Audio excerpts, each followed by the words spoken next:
할렐루야. 우리 현대인들은 너무나 입이 고급이 됐습니다.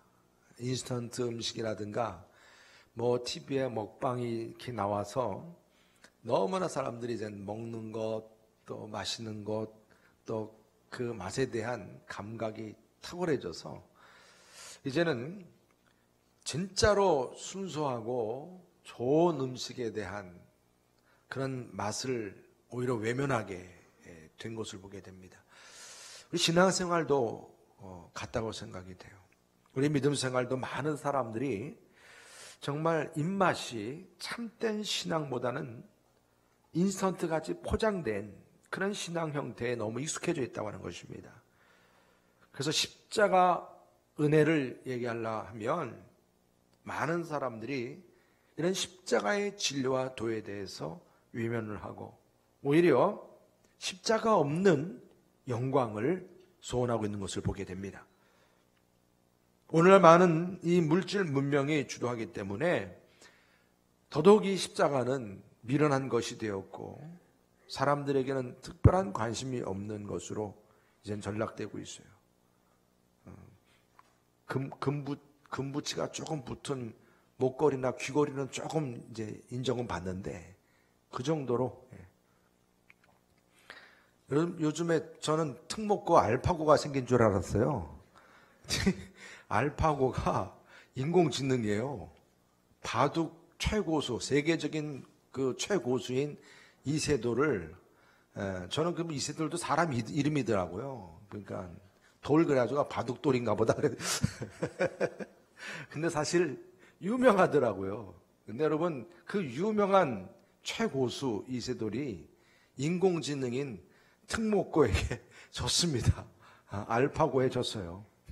근데 제가 가만히 보니까 정말로 그 반응들이 그래요. 컴퓨터 계통에 일하시는 분들은 아주 반색을 하죠. 야, 이제 이러한 시대가 됐구나 라고 하지만 한편으로는 또 두려워하는 거예요.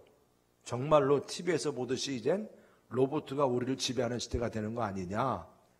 사실 그런데 우리가 그 인공수정 뭐죠? 그 뭐라 그러죠? 갑자기 죄송합니다. 그 보통 우리가 생각하자면 이 지난번에 황 무슨 박사도 문제가 됐던 거 있잖아요. 인간 복제도 생물 전공이라 확실히 인간 복제 관련된 부분도 통제를 하지 않습니까? 통제가 되듯이 이것도 아마 그렇게 돼야 되지 않을까라는 생각도 드는데 제가 말씀드린 요지는 뭐냐면 정말로 이제 이런 인공지능이 발달하게 되면 정말 두려워지는 게 뭔지 아세요? 딱 머릿속에 드는 게 야, 모든 사람 직장 다 잃겠다. 아니 심지어는 드론이 이제 짐도 다 옮겨주고 그런 시대가 되고 학교 선생도 하겠더라고요. 이제는 바둑 그거 할 정도면 학교 선생 왜 못하겠어요? 그러니까 이 사실 이렇게 지금 이 천재 시대가 이제 되면서 더 주님의 십자가에 대한 그러한 그 부분은 더더욱이 뒤처지게 되는 그러한 생각도 갖게 되더라고요. 무슨 얘기냐면 이제 십자가를 뛰어넘는 이런 천재 시대가 되고 있는 것이 아닌가. 우리가 생활하고 있는 환경도 그렇습니다. 세련되고 훌륭한 건물, 어떻게 보면 과학적으로 이제 핸드폰 가지고도 집에 있는 모든 걸 다 컨트롤하더구만요. 밥도 하게 하고 불도 껐다 켰다 하고 보일러도 미리 켜게 하고. 그러니까 지금 이처럼 이렇게 이제 모든 게 참 편안한 시대가 되면서 골고다 언덕의 십자가를 생각하자 너무나 투박한 그 십자가를 생각하면 사실은 불편해지는 거예요. 현대인들에게 있어서는요. 그러니까 이러한 십자가를 얘기한다고 했을 때 이것이 우리들 생활 속에서 지금 당장 그게 좋아 모든 사람들이 아주 오케이 하고 하는 그러한 반응이 아니고 이제는 뭔가 불편하고 부담스러운 것으로 여겨지게 된다 이겁니다. 그렇지만 여러분 위대한 부흥이 있는 곳에는 언제나 십자가와 헌신이 있던 사실을 믿으시기를 바랍니다. 그래서 하나님을 깊이 경험하고 성경적인 신앙을 갖게 된 사람들 하나같이 다 공통점이 있는데 그들에게 다 그리스도 십자가의 사건을 인격적으로 깊이 체험했다는 것입니다.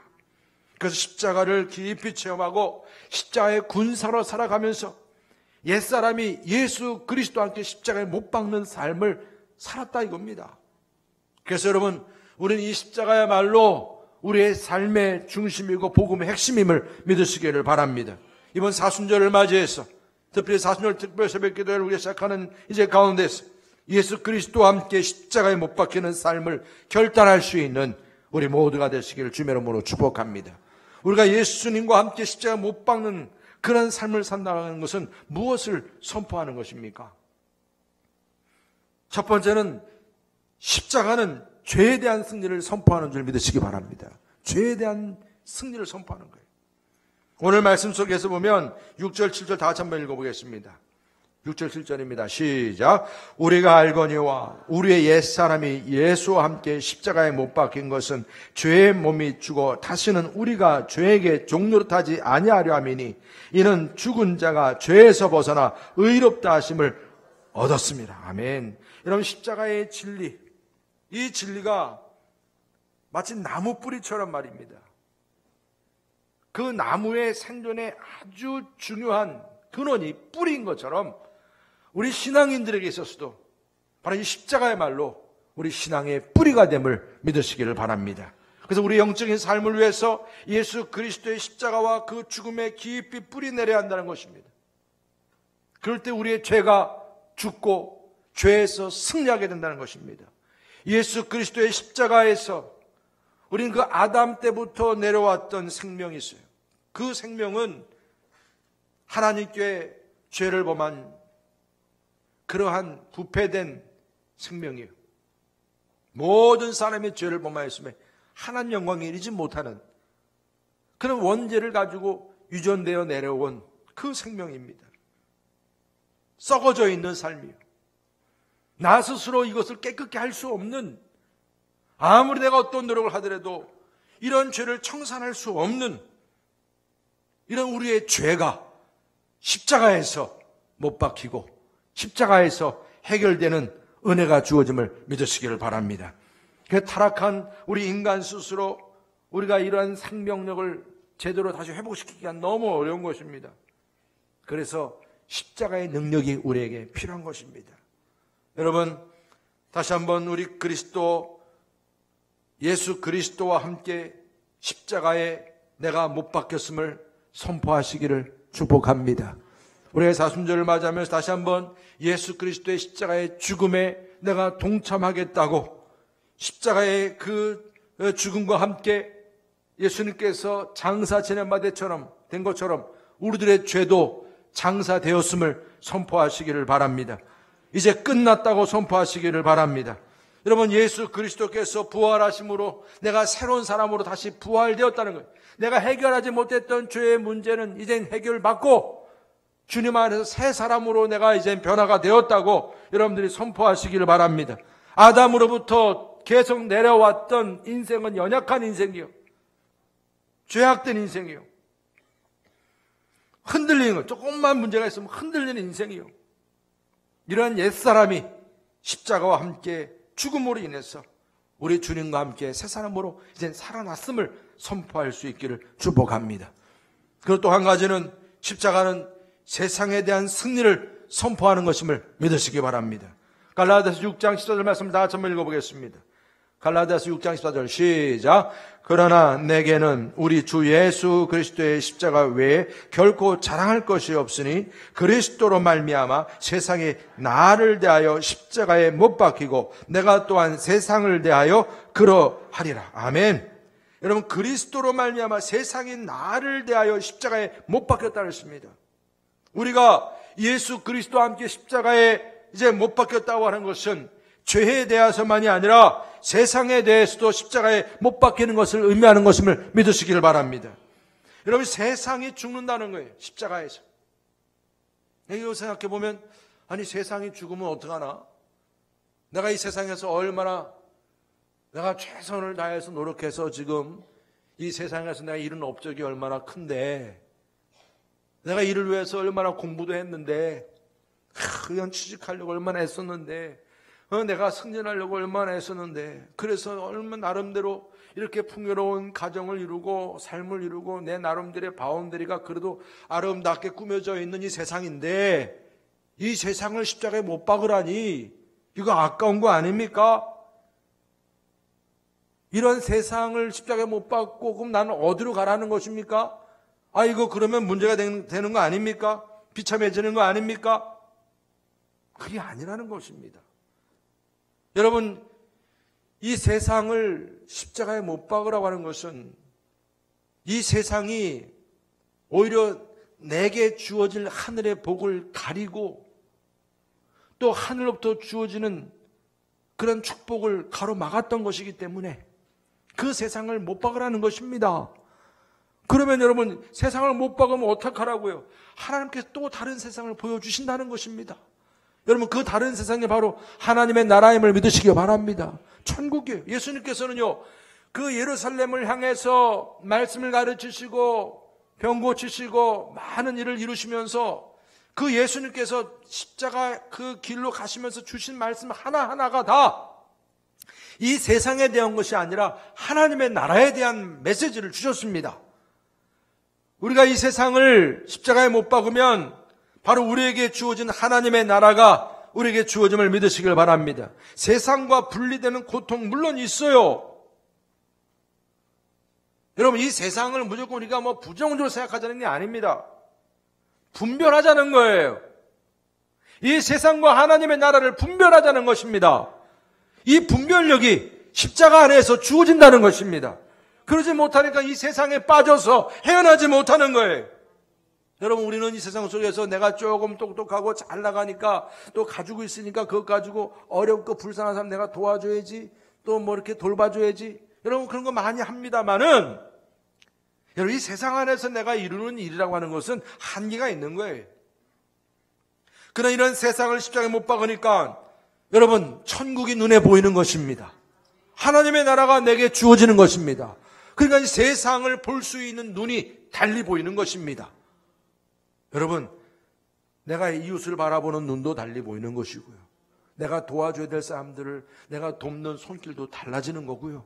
내 안에 주어진 긍휼함과 누군가를 위해서 희생하고자 하는 마음과 이런 마음이 그저 한 인간으로서 생각되는 그런 마음이 아니고 아버지의 마음, 주님의 마음으로 변화가 되는 것입니다. 여러분, 주님의 시각에서 세상을 바라보게 되는 것이고 하나님 나라의 시각에서 이 땅에 어려운 사람들을 보게 되고 긍휼히 여기게 되는 것입니다. 그래서 여러분, 우리가 부활하신 주님, 십자가에 죽으시고 부활하신 주님과 연합함으로 인해서 오히려 내 세상의 문제가 해결되는 거예요. 왜냐하면 세상의 문제 속에 내가 빠져 있었으니까 세상의 문제가 해결이 안 되는 거예요. 그러니 세상을 십자가에 못 박으니까 세상과 하나님 나라가 분리가 되고 구별이 되면서 세상의 문제가 객관적으로 보이는 거예요. 주님의 시각에서 여러분 이 세상의 문제가 보이는 거예요. 그럴 때 여러분들의 삶이 주님 안에서 약함이 강함으로 변화되는 줄 믿으시기 바랍니다. 이 세상적인 삶에서 이젠 천국의 삶으로 변화가 되는 것입니다. 여러분, 이 세상을 십자가에 못 박는 축복이 있기를 주님의 이름으로 축원합니다. 또한 십자가는 우리 육신에 대한 승리를 선포하는 것입니다. 갈라디아서 5장 24절 다 같이 한번 읽어보겠습니다. 갈라디아서 5장 24절입니다. 시작. 그리스도 예수의 사람들은 육체와 함께 그 정욕과 탐심을 십자가에 못 박았느니라. 아멘. 그리스도 예수의 사람들은 예수님과 십자가에 함께 못 박히는 사람들은 육체와 함께 그 정욕과 탐심을 십자가에 못 박았느니라. 여러분, 우리가 오늘 사도 바울이 우리에게 육신의 법으로부터 해방이 되는 그 구심점이 바로 십자가에 있다는 거예요. 십자가가 내가 죄에서 분리되고 세상에서 분리되고 육신의 소욕에서 분리되는 구심점에 있다는 것입니다. 그래서 예수님과 함께 십자가에 죽는다고 하는 이 진리를 통해서 말입니다. 육신의 정욕과 또 육신의 종로로 타는 그런 삶에서 해방할 수 있는 그런 그 바로 정점을 우리가 갖게 된다는 것입니다. 다시 말해서 내가 그 십자가의 능력과 은혜 아래 거하기 전에는 죄에서 벗어나지 못했고 이 세상에서 벗어나지 못했고 또한 육신의 이 소욕에서 벗어나지 못했습니다. 그런데 십자가의 능력을 깨닫고 예수님의 십자가와 함께 내가 함께 못 박히는 축복을 누리게 되니까 죄에서만이 자유되는 것이 아니고 세상에서만 자유되는 것이 아니고 육체의 소욕에서 자유케 된다는 것입니다. 이유는 다른 것이 아닙니다. 성령님 안에서 예수 십자가의 내게 죽음으로 말미암아 나에게 성령님의 능력이 임했기 때문에 그렇습니다. 여러분, 성령님의 소원과 육체의 소욕은 같아질 수가 없어요. 여러분, 사단의 통치 아래 살 때는요, 사단의 그러한 소망과 내 육체의 소욕은 일치했어요. 그래서 사단은 끊임없이 우리 육체의 소욕을 자꾸 불러일으켜서 육체대로 따라서 살게 합니다. 그러나 성령은 그렇지 않아요. 육체의 소욕과 성령의 소욕은 서로 대립됩니다. 우리 안에 성령님이 지배하게 되면 내 육신의 정욕을, 내 육신을 십자가에 못 박고 죽이면 성령님이 내 안에 오셔서 성령님이 나를 지배하게 될 것입니다. 그러면 육신의 정욕은 사라지게 되는 것입니다. 육신에 대한 호기심도 사라지게 되는 것입니다. 욕심도 떠나가게 되는 것입니다. 어떤 흥미도 이젠 떠나가게 되는 것입니다. 여러분, 우리 안에 왜 갈등이 일어납니까? 아주 육체적으로 내가 가지고 원하고 바라는 소원이 아직도 있는 거예요. 그러다 보니까 내가 그래도 교회 다니면서 이렇게 믿음 생활을 하는데 저것을 해야 되나 말아야 되나 아직도 그런 고민을 하고 있다는 것입니다. 갈등을 하는 거예요. 끊어야 될 것을 끊지 못하는 거예요. 여러분, 이것은 내가 십자가에 내 육체를 십자가에 못 박는다 하지만 이게 헐겁게 박힌 거예요. 아직 확실하게 박혀야 되는데 그게 흔들리는 거예요. 빠지기도 하고 다시 또 육체가 살아나는 것입니다.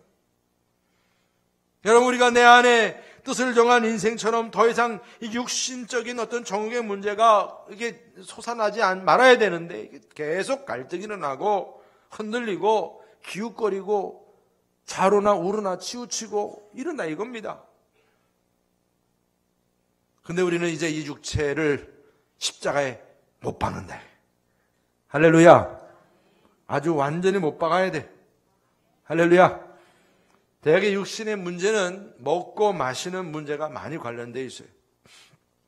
하나님의 자녀들이 육신적인 향락과 유행에 묶여서 이런 육신을 위해서 어떤 물질적인 일로 이제 뭔가 욕구가 일어나고 뭔가 바람이 일어나죠.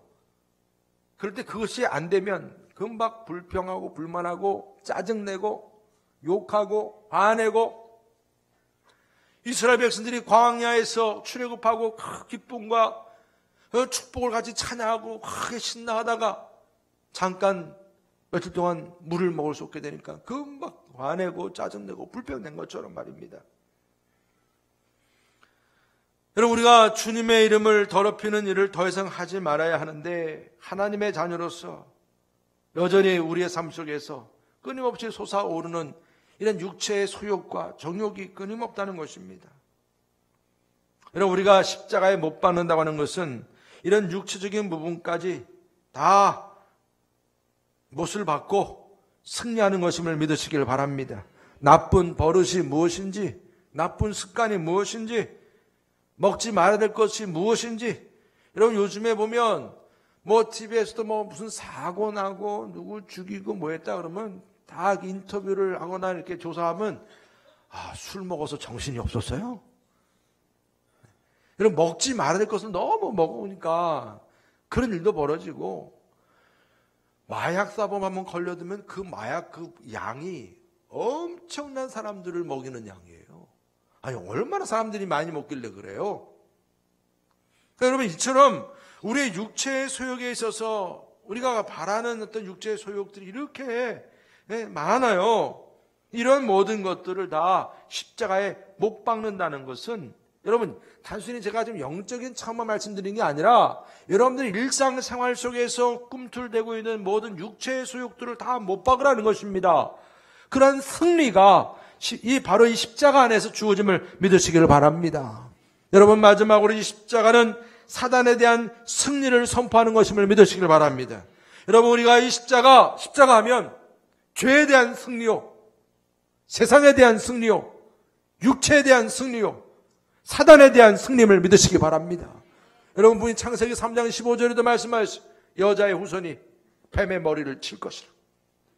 우리 인간에게 처음으로 죄를 불러일으키고 하나님과 사이를 내게 하고 에덴 동산에 쫓겨나게 만들었던 이 사단의 권세의 하수인 이 뱀의 존재가 사단을 대표하는 것인데, 여자의 후손이 바로 예수 그리스도가 십자가에서 이 사단의 머리를 칠 것이야.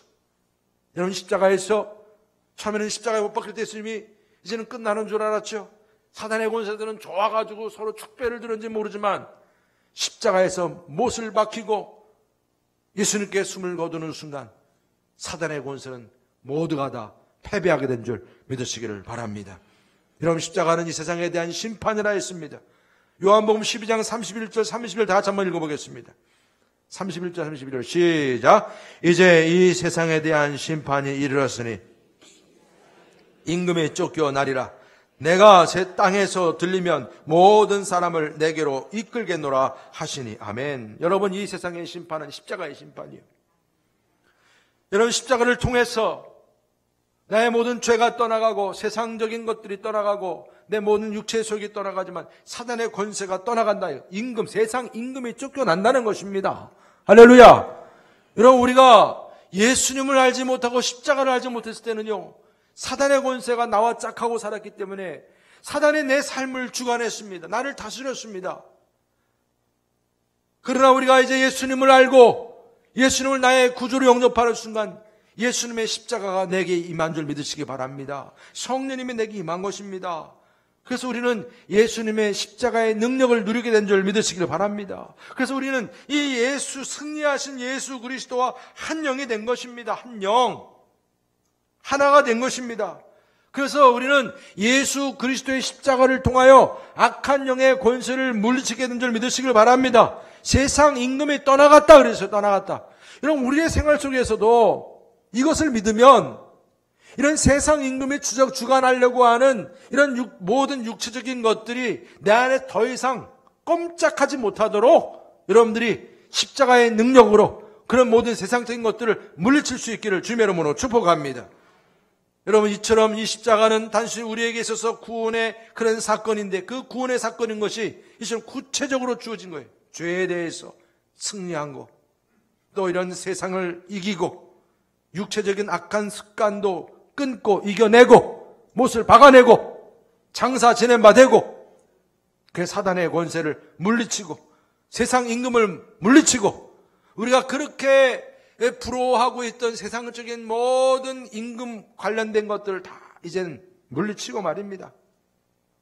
그리고 우리는 십자가 안에서 주님이 주시는 참된 해방과 자유함을 누리는 그런 하나님의 능력을 누리는 자녀들임을 믿으시기를 바랍니다. 지금 우리는 평범한 사람이라 여러분들 생각이 되지만 우리는 평범하지 않아요. 비범합니다. 할렐루야. 여러분, 비범하세요? 믿으시죠? 왜 그렇습니까? 여러분들이 비범한 이유는 다른 데 있지 않습니다. 바로 예수 그리스도의 십자가, 그 십자가가 내 마음 중심에 있기 때문에 그렇습니다.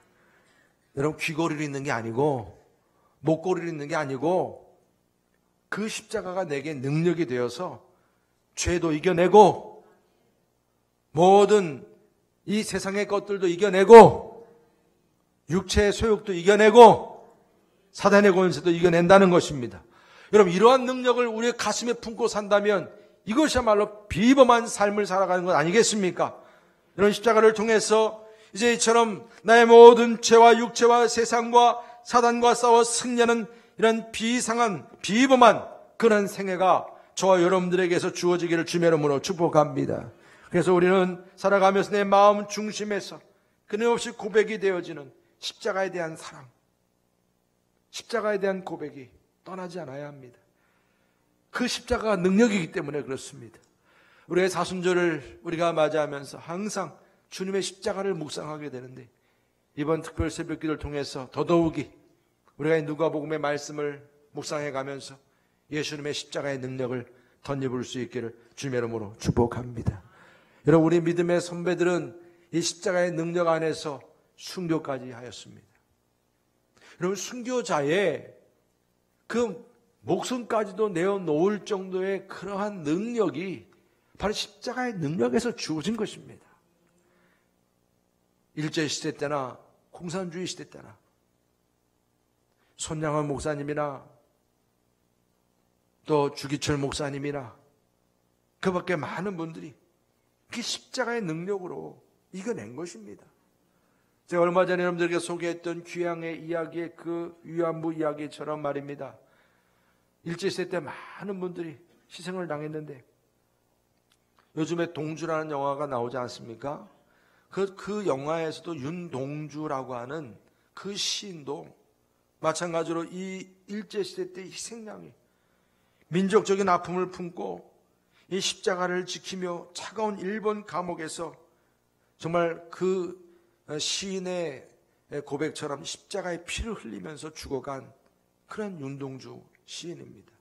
저는 그분의 많은 시 가운데서 이 십자가라는 시가 생각이 나더라고요.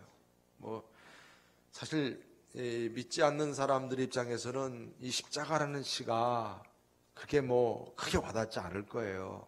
그래서 영화에서도 이 시는 소개가 안 되더라고요. 근데 저는 이 믿음 안에서 십자가를 생각하면서 윤동주의 십자가라고 하는 이 시는 참 의미가 있어요. 한번 다 같이 한번 여러분들 시를 한번 낭독해 보시겠어요? 이 십자가를 한번 우리가 낭독해 보시죠. 한번 다 같이 한번 낭독하겠습니다. 시작. 쫓아오던 햇빛인데 지금은 교회당 꼭대기 십자가에 걸렸습니다.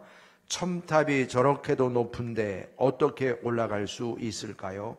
종소리도 들려오지 않는데 휘파람이나 불며 서성거리다가 괴로웠던 사나이 행복한 예수 그리스도에게처럼 십자가가 허락된다면 모가지를 들이우고 꽃처럼 피어나는 피를 어두워가는 하늘 밑에 조용히 흘리겠습니다. 여러분들 윤동주의 시는 대개 하늘, 별, 바람 이것으로만 여러분들이 많이 이렇게 알려져 있죠. 그거는 일반적인 시니까요. 그런데 이 십자가라는 시가 사실 윤동주에게서는 정말 중요한 시예요. 사실 이 윤동주 시인은 문익환 목사님하고 다 같은 그 공부를 했던 분입니다. 집 앞에 교회가 있었어요. 교회 학교 다녔고 그랬던 아주 신앙 좋은 그 시인이었습니다. 중국 간도성의 명동마을, 어릴 때부터 놀던 마당이 교회 마당이었고 창문을 열면 교회 높은 십자가가 항상 보였어요.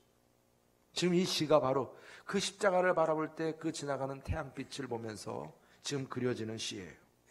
첨탑 위에 높은 십자가의 모습, 어떻게 올라갈 수 있을까요?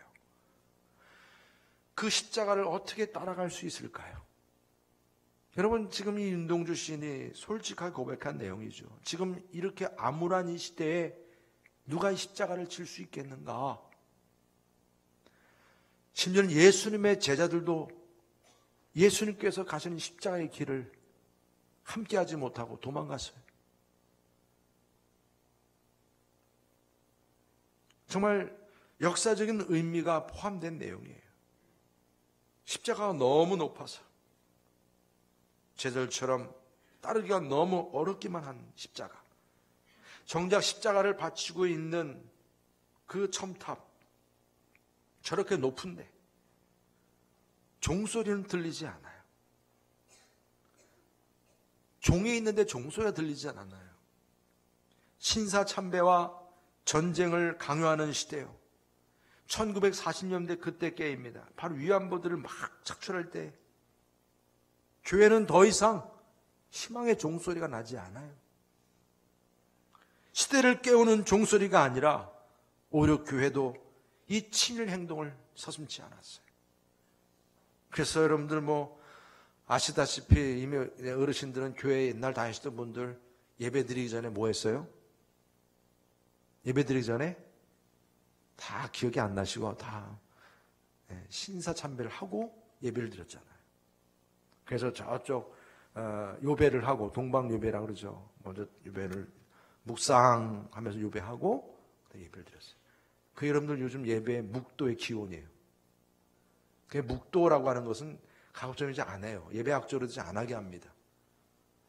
예배는 찬양으로 시작하는 거지 묵도로 시작하는 게 아니에요. 근데 이 묵도라고 하는 것이 바로 이 일제시대 때 잔재예요, 사실.